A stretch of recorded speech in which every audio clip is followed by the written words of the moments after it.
Hi, I'm Mehmet from Turkey. Happy Jawa Day. Cheers.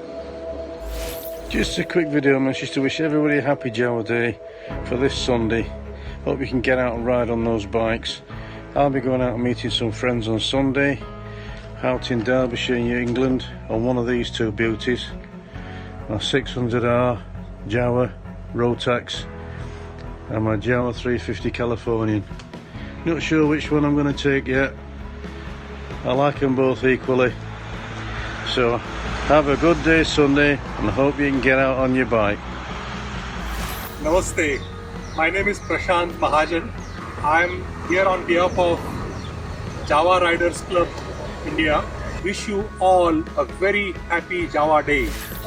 Hi everyone, it's Rajat here from Trivandrum Smoking Barrels. Wish you all a very happy Java Day 2020. Ride safe. Hi, this is Alok Balsekar from the Yezdi and Java Owners Club of India, Mumbai.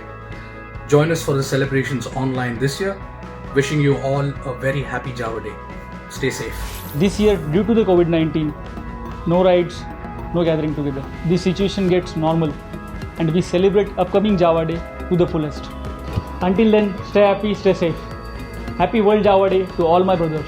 Hello everyone, my name is Jaita Burman and I own a Java 42 from the Stanley of this year. So see you soon on the call everyone on Java Day. In advance, happy Java Day to all. This is a time when we should celebrate our Java Day. With me is Arun Sherry, one of the founding members of us, of the Mangalore Jawa and Yezdi Motorcycle Club. We just want to wish you together, okay, a very very happy Java Day, okay, all across the world. I'm Surbi Tripathi from Pune. Wish you all a happy International Java Day. Hi friends, I am Ashar Ahmed and he is my comrade Rajesh Ramekar uncle. We are representing the Central Provinces Java Yezdi Motorcycle Club. We wish you a very very happy Java Day 2020.